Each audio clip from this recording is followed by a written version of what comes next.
Rauha teille kaikille. Minä luen Raamatusta eräästä merkillisestä tapahtumasta, jossa kerrotaan eräästä henkilöstä, joka oli vaikeasti sairas. Sitten hän oli saatanan sitoma ja sitten hänessä kaiken lisäksi oli vielä heikkouden henki ja miten hän sai avun. Ja Raamattu ei edes kerro, että tällä ihmisellä olisi kovin suuri uskokaan ollut ja siitä huolimatta tämä ihminen sai avun. Hänestä kerrotaan Luukkaan 13. luvussa. Ja siellä sanotaan, että Jeesus oli eräänä sapattina opettamassa synagogassa. Jeesus harvoin opetti Jerusalemin temppelissä. Temppelialueella hän kyllä usein siellä vieraili, mutta varsinaisessa temppelissä hän Jeesus ei usein opettanut. Hän ei ollut suosittu henkilö siellä temppelissä. Mutta synagoga, se oli sellainen vapaampi paikka. Ne oli sellaisia pieniä niin kuin rukoushuoneita, joita oli rakennettu eri puolille Israelia, ja juutalaisilla siirtokunnilla niitä oli muissakin maissa, missä oli juutalaisia. Nämä synagogat oli rakennettu vähän niin kuin meidän vanhat rukoushuoneet, mutta pikkusen poikkeavia kuitenkin. Siellä perällä niissä tavallisesti oli parveke, ja se parveke oli naisia varten. Ja sitten alhaalla oli miehet. Ja sitten tämä puhujapaikka, missä puhuja puhui, se oli tavallisesti keskellä lattiaa siinä, ja sitä ympäröi pieni aitaus. Siellä synagogan perällä sitten oli semmoinen kaappi tai hyllykkö, jossa säilytettiin sitten näitä pergamenttikääröjä, vanhan liiton kirjoituksia, jotka synagogan esimies toi sieltä sitten sille henkilölle, joka siinä oli puhumassa, ja taas vei ne pois. Nyt oli sapatti. Jeesus oli tullut tänne synagogaan. Siellä oli miehiä alhaalla, naiset olivat siellä ylhäällä. Ja Jeesus asettuu tähän keskustaan ja alkaa opettamaan näitä ihmisiä, jotka siellä ovat. Raamattu ei tässä kerro ollenkaan, mitä Jeesus opetti tuona päivänä. Sanotaan vaan, että hän puhui heille Jumalan sanaa. Puhui heille sanaa. Opetti heille Jumalan valtakunnasta tietä Jumalan luokse.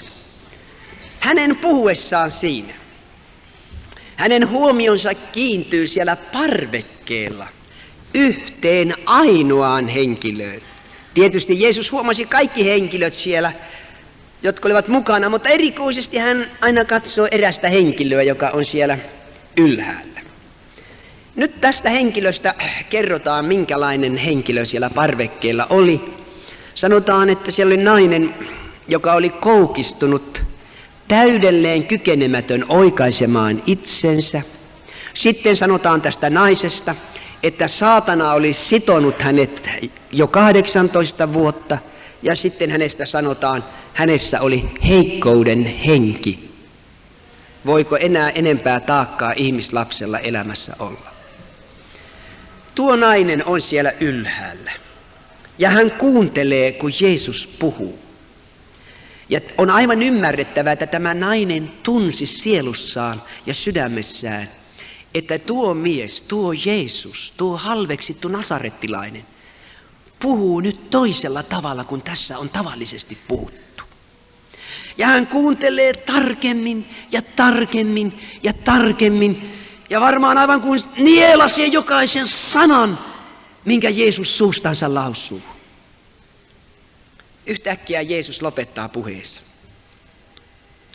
Katsoo sinne ylös, ojentaa kätensä ja sanoo tuolle naiselle, tule tänne. Ja kutsuu hänet luoksensa. Tämä nainen joutui vaikean ratkaisun eteen. Hän tiesi, että on sopimatonta hänen mennä sinne alas, missä miehet on. Sillä silloin hän rikkoo juutalaisten perinnäissääntöjä ja tapoja ja isien vanhoja opetuksia, jota meidän päähämme on hakattu vuosikymmeniä.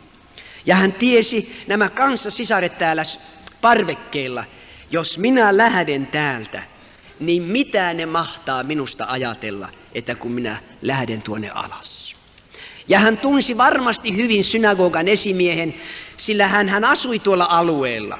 Ja on varmaa, että hän oli vuosien aikana kerta toisensa jälkeen käynyt tuossa synagogassa, niin hän tunsi perin hyvin tämän synagogan esimiehen ja tiesi, miten tämä esimies tulee suhtautumaan häneen. Hän tiesi, että hän rikkoo kaikkia isien perinnäissääntöjä ja tapoja ja opetuksia ja menoja ja muotoja vastaan, jos minä nyt lähden tuonne alakertaan muukalaisen miehen kutsumana. Hän varmasti oli hetken ja mietti, mitä minä teen, menenkö. Hän on aivan koukistuneena siellä, että ehkä hän vähän parvekkeen yli näki sinne alas, missä Jeesus seisoi. Ja hän lyhyessä hetkessä ajatteli niin, minä olen niin monta kertaa tullut tänne tällaisena sidottuna, heikkona ja sairaan. Ja minä olen aina mennyt samanlaisena pois. Mitäs minä oikeastaan välitän siitä, mitä nämä ihmiset minusta sanoo? Sanokoot mitä tahansa. Minä menen, kun tuo Jeesus kutsuu minua. Ja hän rohkaisee mieleensä. Ja hän lähtee hiljaa kävelemään sieltä ylhäältä. Hän ei voinut tulla nopeasti, koska hän oli aivan koukistunut. Heikkouden henki hänessä vielä oli. Ja vielä saatanan sitoma, joka varmasti saatanakin yritti estää, että älä vain mene, hänen lihassaan. Mutta hän hiljalleen lähtee, askel askeleelta. Tulee hiljaa raput sieltä alas, koukistuneena, vapisevana, pelokkaana. Siellä ylhäällä syntyy hiljaisuus, vain hiljaista supinaa siellä, kun naiset siellä toinen toisiansa pukkii. Kato nyt, tuo nainen läks. Kehtaakin mennä. Eikö sillä ole mitään ymmärrystä? Tuonne miesten joukkoon. Ja sapattina vielä. Hävytön. Ja kun hän tulee rappusia alas, synagogassa on hiiren hiljaisuus. Synagogan esimies seisoo siellä, missä kirjakääryt on, ja katsoo sinne ovelle päin. Ja tuimasti ja yrittää katseella saada tuo naisen jo ymmärtämään, älä jatka matkaasi enää. Älä tule tänne päin enää.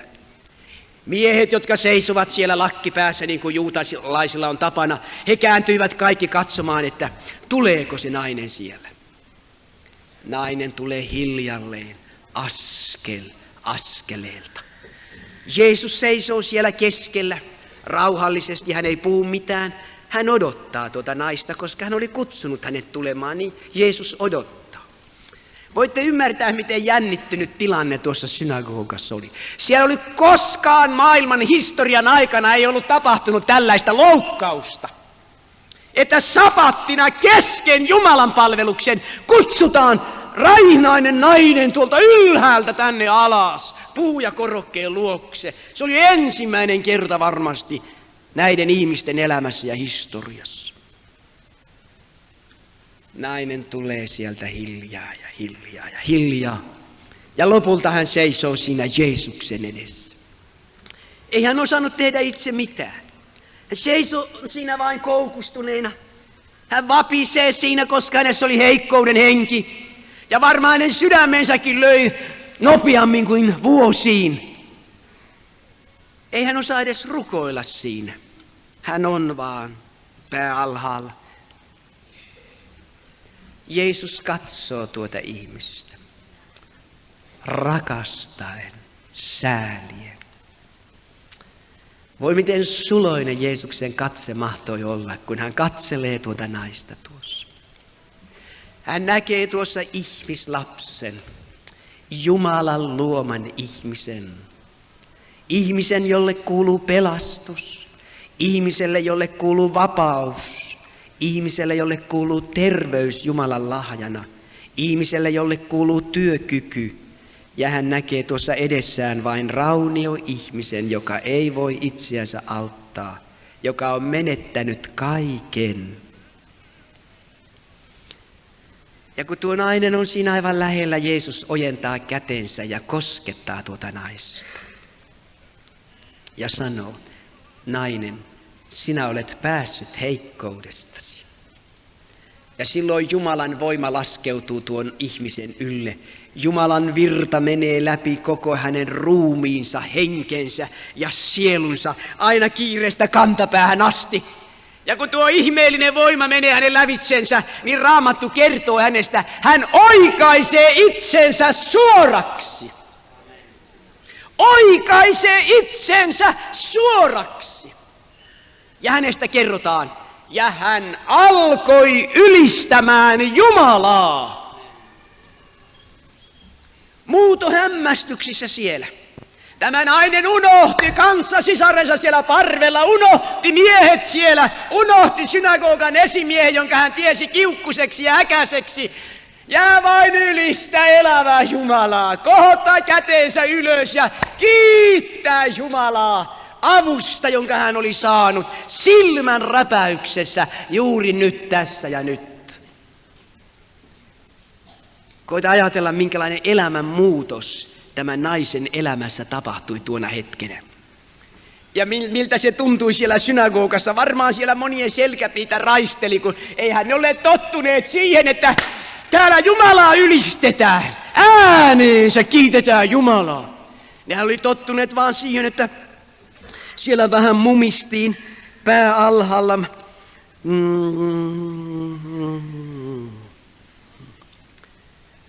Ja nyt yhtäkkiä, kuin kevät purroot olisivat auenneet ja jäät lähteneet ja virrat tulvineet, niin nainen siellä kohottaa käteensä ja ylistää ja palvoo Jumalaa, että synagogan seinät varmasti kaikui siellä. Siellä tuli aikamoinen hämminki, että hyvänen aika, kun pilaa tuo nainen koko tämän meidän rauhallisen kirkon menon tässä sapattina.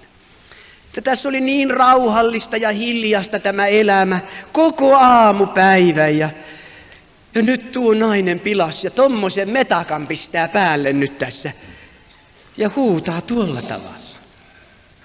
Joillekin ihmisille on vaikea käsittää, että Jumalaa voidaan ylistää. Onko siitä nyt viikko pari? Mä poikkesin ristinvoitossa, kun olin siellä etelässä. Ja istuin siellä toimituksessa. Tuli puhelinsoitto. Halme vastasi puhelimeen. Ja joku nainen soitti jostakin täältä kaupungista, joka oli saanut kasetin sieltä messukentän kokouksista. Ja sitten oli soittanut sitä kasettia täällä, missä hän asusti jossakin. Ja nyt kun siinä kasetilla kuuluu sitten, että siellä meidän kokouksessa siellä messukentällä naurettiin, oikein lämpimästi naurettiin.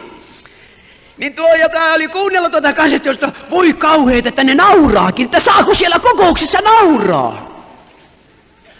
Ja tämä ihminen taas, joka tuon kasetin antoi kuunneltavaksi, säikähti itsekin, että onko tässä nyt näin kauhea synti tehty, että nyt hän antaa kuunnella tuon ihmisen kasettia ja se säikähtää, että kun sillä kokouksessa naurittiin. Halme sanoi siinä, että se puhuja on itse tässä pöydän takana, että mä annankin tämän luurin sille. Mä työnsit mulle tämän luurin. Sieltä sanoi viehättävä naisääni ja selosti tämän tilanteen ja sanoi, että ettekö te nyt voisi sanoa siellä ristinvoitossa, että ne panisi tällaisen ilmoituksen ristinvoittoon, ettei uskovaiset nauraisi siellä kokouksessa. Munhan rupesi heti kutittamaan maahermoja, mä rupesin heti nauramaan. Mä sanoin, että kuulehan nyt, luepas nyt niille ihmisille Psalmi 126. Kun Herra käänsi Sionin kohtalon, mitäs me olemme? Me olimme kuin unta näkeväiset, sanoi Raamattu. Meidän suumme oli naurua täynnä ja meidän kielemme oli riemua täynnä. Ja minä sanoin, että sanoppahan, että kenellään mulla ei oikeastaan oikeutta olekaan nauraa kuin meillä. Jos Jumalan lapsi ihminen, joka on pelastunut saatanan vallasta, pelastunut synnistä, pelastunut kadotustuomiosta, päässyt vapaaksi lainalaisuudesta. Ja hänestä on tullut Jumalan lapsi, vapaa, onnellinen, pyhällä hengellä täytetty, ja vielä hänen ruumiinsakin on kokenut Jumalan parantavan voiman. Jos hän ei saa ylistää ja nauraa ja kiittää elävää Jumalaa, kuka sitä saa sitten tehdä? Sinä saat nauraa tässä kokouksessa niin paljon kuin vaan haluat. Taivas ei suutu siitä, että sinä iloitset Herrassa. Helvetti suuttuu, jos sinä alat iloitsemaan Herrassa. Ja tiedätkö, muuten jos sinä alat ylistämään Jeesusta oikein koko sydämesi syvyydestä, niin kuule, sinä voit parantua siinä kiittäessäsi Herraa. Ei sinun tarvitse rukoilla ollenkaan, että Herra, paranna minut nyt tässä, vaan alat ylistää ja kiittää Jeesusta terveydestä, niin se voi tapahtua sinulle.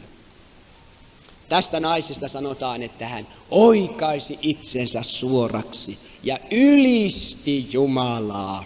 Ja totta kai hän nauroi, kun hän Jumalaa ylisti. Koitapas nyt ylistää Jumalaa ja irvistellä, käykö se päissä?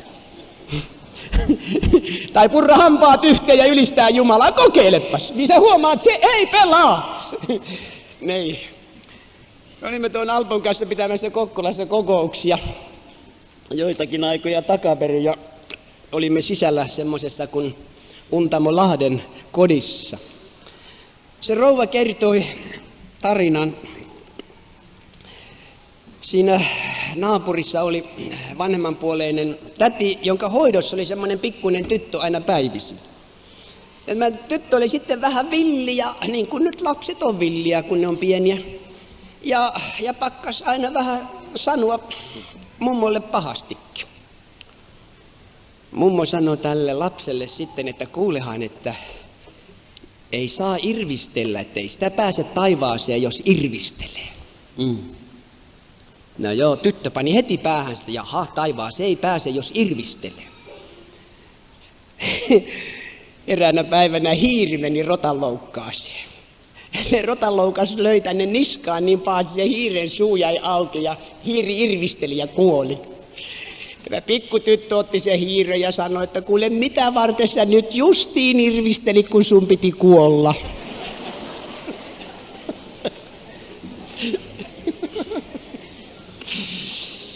Toivottavasti sinä et ole niin kuin tämä hiiri. Jumala on luonut meidät palvelemaan elävää Jumalaa. Jumala on antanut lapsensa synnit anteeksi, antanut uuden elämän, antanut kyvyn iloita siitä, että Jumala on minun isäni. Jeesus on minun pelastajani ja vapahtajani, ja siitä saa Jumalan lapsi iloita. Ja minä vakuutan sinulle tänä päivänä, jos sinä tässä kokouksessa koet anteeksi antamuksen ja uuden elämän, sinä iloitset niin kuin tämä nainen tuolla synagogassa, sanokoot maailman mitä tahansa. Merkillistä muuten kaikki eivät pitäneet siitä, että tämä nainen iloitsi täällä. Synagogan esimies kimpaantui. Ja sanoi näin, 6 päivää on, jona tulee työtä tehdä. Tulkaa niinä päivinä parannuttamaan itsenne, älkääkä sapatin päivänä. Tekis mieli kynsiä päätä kerta kaikkiaan. Olisi luullut, että tämä esimies on hyvillään siitä, että hänen synagogassaan tapahtuu Jumalan ihmeitä. Tapahtuu Jumalan pelastustekoja. Tapahtuu parantumisia.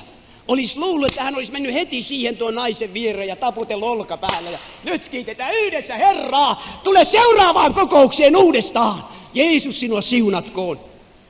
Mutta suuttu siitä. Mutta tämä esimies ei kyllä ihan tyhjäksi tehnyt parantumisihmeitä, etteikö niitä voisi tapahtua, koska hän sanoi, että tulkaa 6 päivänä parannuttamaan itseään, älkääkä sapatin päivänä. Että hän kyllä jollain tavalla niin kuin uskoi siihen, että parantuminenkin voi tapahtua, mutta ajankohta vaan ei ole sopiva nyt. Niin. Se on joskus toiste, mutta nyt ei ole sopiva kohta parantua, mutta jonakin muuna 6 päivänä. Monen ihmisen kohdalla on vähän tähän laihin. Ihminen kyllä ajattelee, että kyllähän Jumala voi parantaa. Jumala varmasti tahtookin parantaa, mutta nyt ei vaan ole just sopiva aika nyt, vaan jonakin muuna päivänä tulevaisuudessa. Ja niin kauan kuin sinä ajattelet näin, että joskus tulevaisuudessa, niin tietysti se tapahtuu niin kuin sinä uskot, että tulevaisuudessa. Mutta kun sinä saat Jumalan sanasta kiinni ja Jumalan lupauksesta, että Jumalan aika on parantaa minut nyt. Jumalan hetki on kohdata minua nyt, tässä tilaisuudessa. Ja kun sinä näin uskot, se sinulle näin tapahtuu. Niin kuin sinä uskot, sinulle tapahtuu.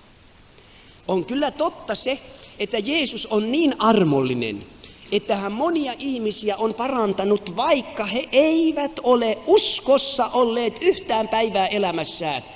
Eivätkä ole uskoneet yhtään, että he voisivat parantua, kun ovat tulleet kokoukseen, niin ovat parantuneet. Nytkin kuulin eilen iltana, kun olin eräässä pitäjässä, täällä on rouva, missä oli se rukouskokous, niin hän kertoi, hän oli tavannut kadulla, siellä kauppareisulla erään naishenkilön, joka oli parantunut siellä kokouksessa, jossa Alpon kanssa olimme tässä muutama kuukausi sitten. Hän oli niin vaikeasti ollut sairas. Hänellä oli luustorappeutuma, hänellä oli niskatuki ja nyt oli laitettu jo tuki leuankin alle. Ja kun hän oli kuullut näistä kokouksista, niin hän tuli sinne kokoukseen sitten vaivaloisesti. Ja hän oli kertonut tälle rouvalle eilen, joka sitä sitten kertoi minulle, että hän tuli sinne kokoukseen hyvin epäillen. Ja oli ajatellut vielä näin, että eihän se nyt Jumala näitä tällaisia vanhoja rikkoontuneita luita enää rupea korjaamaan. Ja merkillinen asia.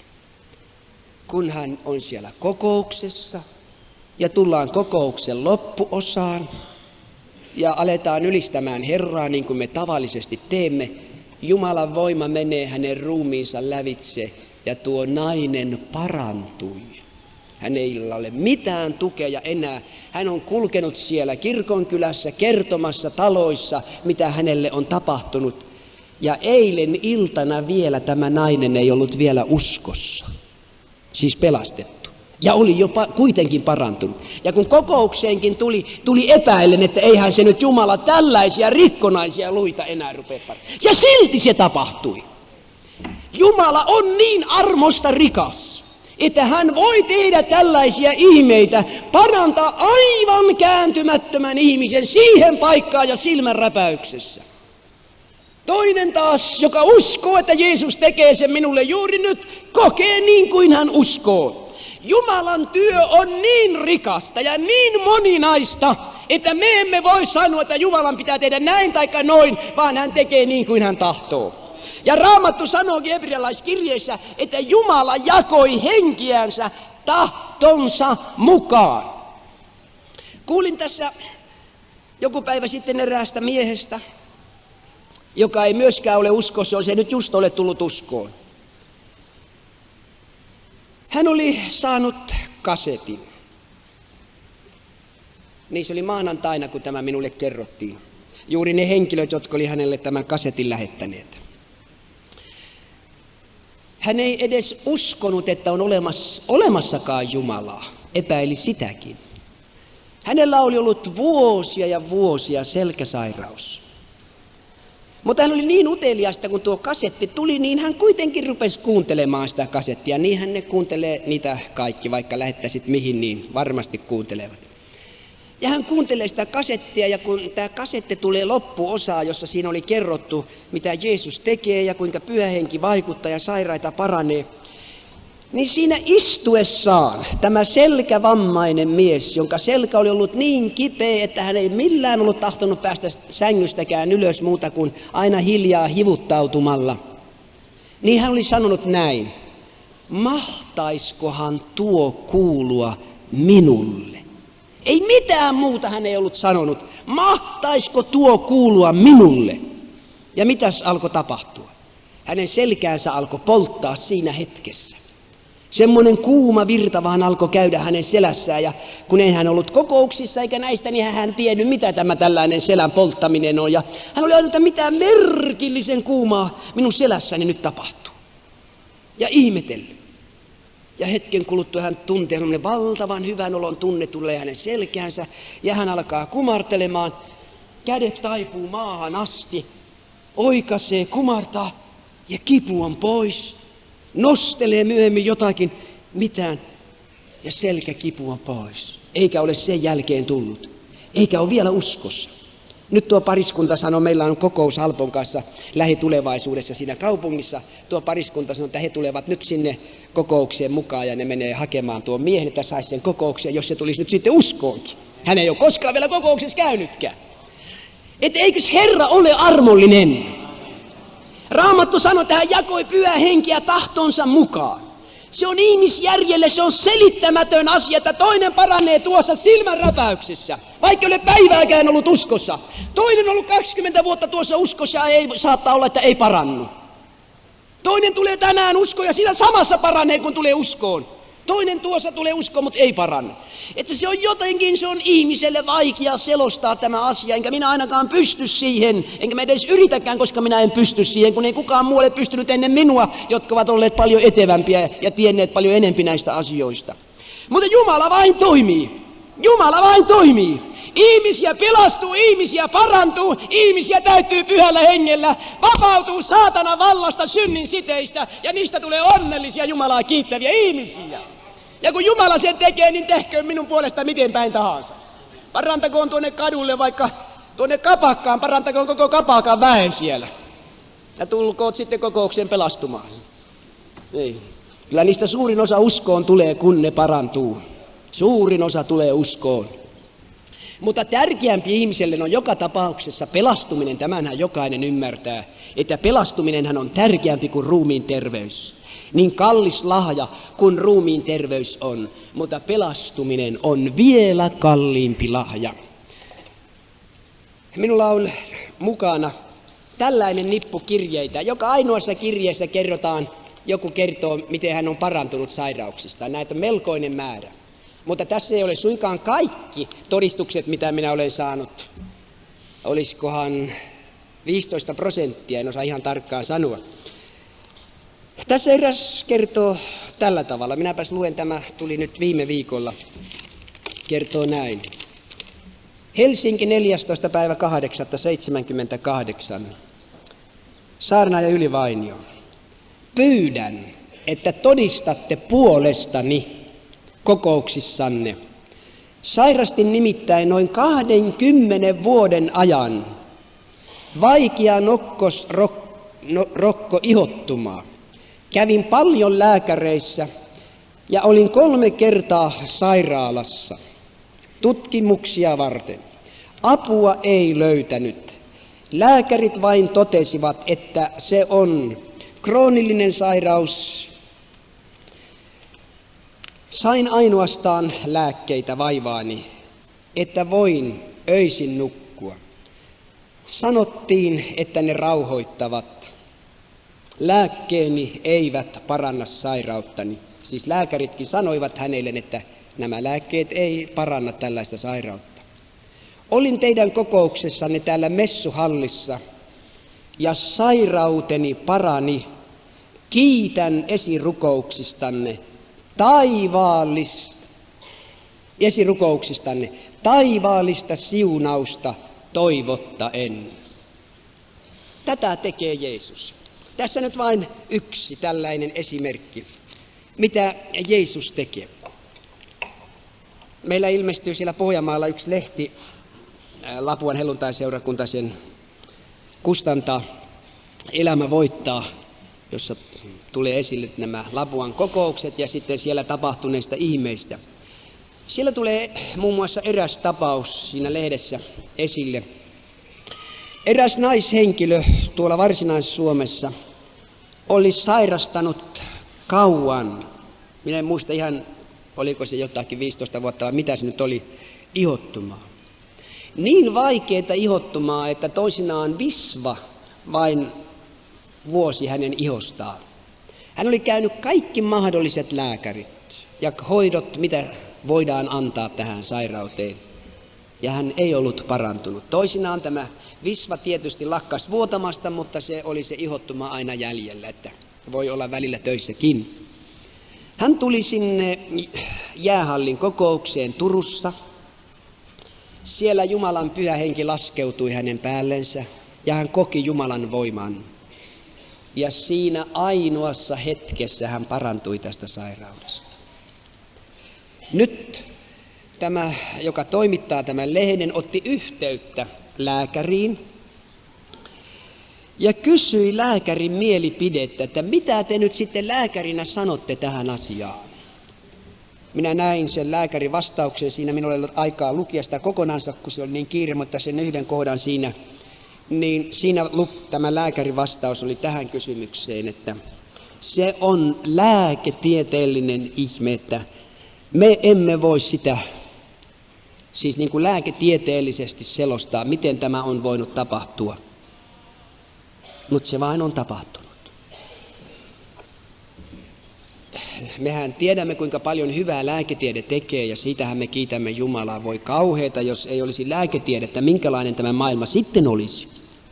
Mutta on vain asioita, jonka edessä lääketieteenkin täytyy mykistyä. Ne ei voi antaa selitystä siihen, jos ei usko Jumalan tekoon.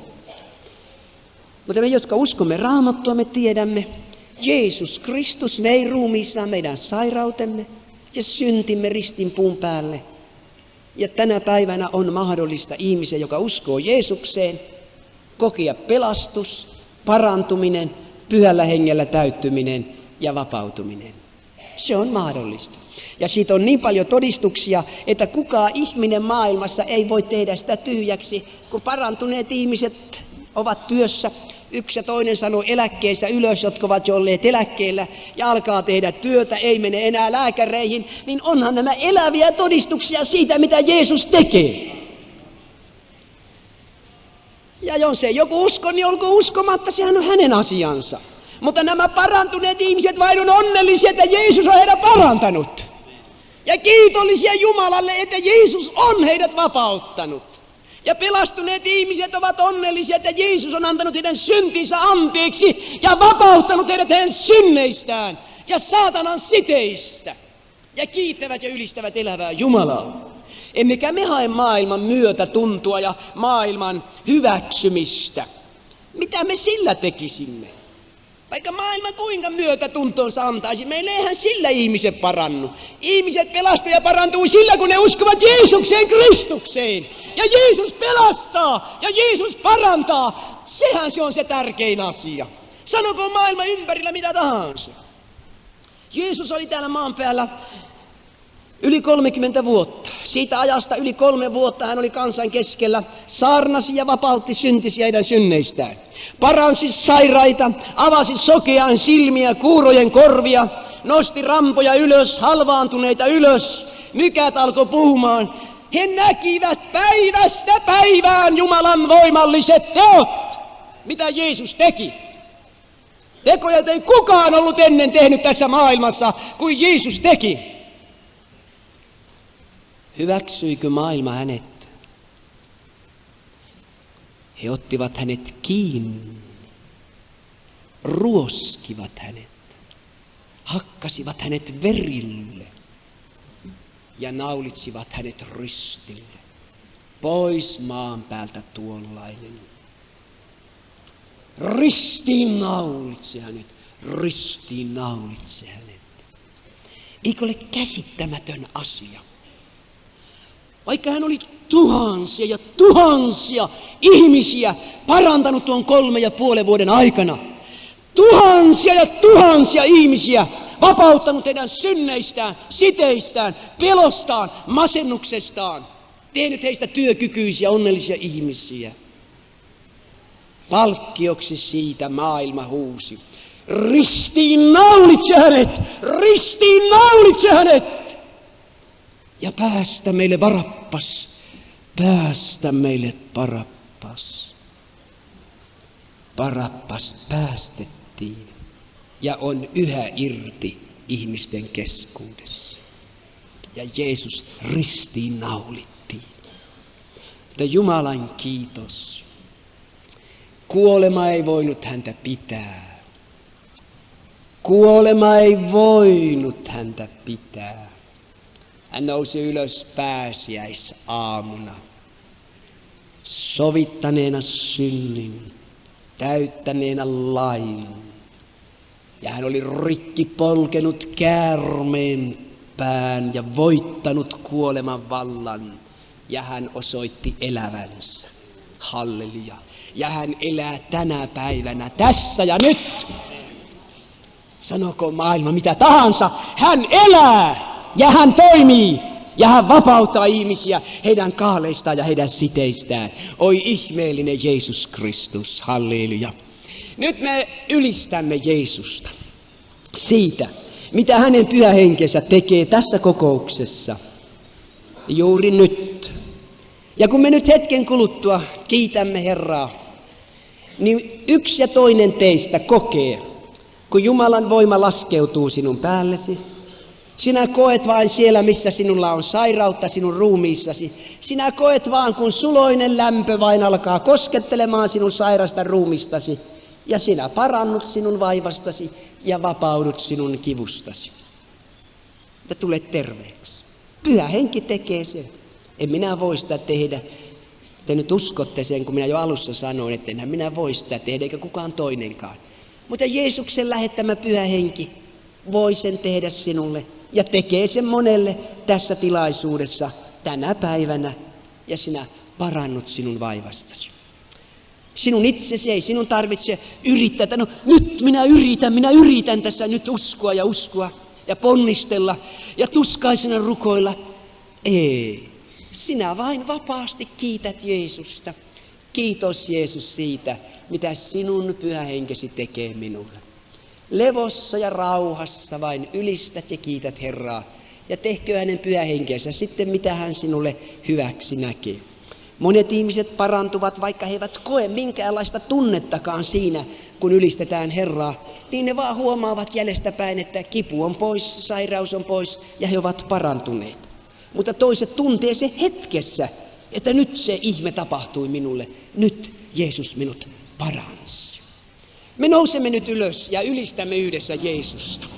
Palvomme Jeesusta. Näissä meidän kokouksissa me tapaamme palvoa Jeesusta, ylistää Jeesusta, jumaloida Jeesusta. Ja siinä on ihmeellinen voima, koska Raamattu osoittaa, että Jumala asuu kansansa kiitoksessa. Hän on kansansa ylistysvirten keskellä. Ja hänen henkensä lepää meidän yllämme nyt.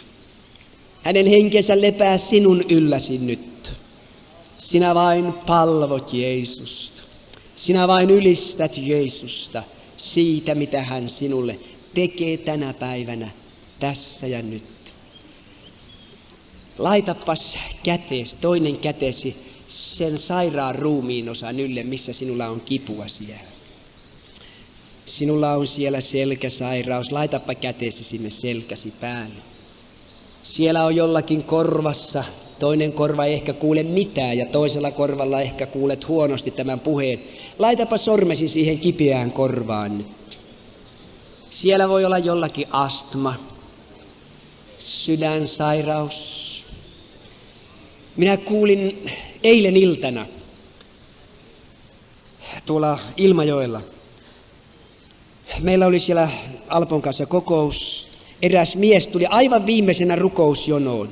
Ja hän sanoi, että lääkärit ovat minua kieltäneet, että minä en saa tulla näihin kokouksiin, että minulla on niin huono sydän, että minä voin siellä kuolla. Ja hän tuli aivan lopussa ja hyvin arkaille tuli ja sanoi, että lääkärit on näin sanoneet. Ja sanoi, minä vain tulin. Ja hän sanoi, kuule, sinä et kuole, siitä saat olla varma. Tässä et kyllä nyt kuole, mutta sinä voit tulla tässä nyt eläväksi.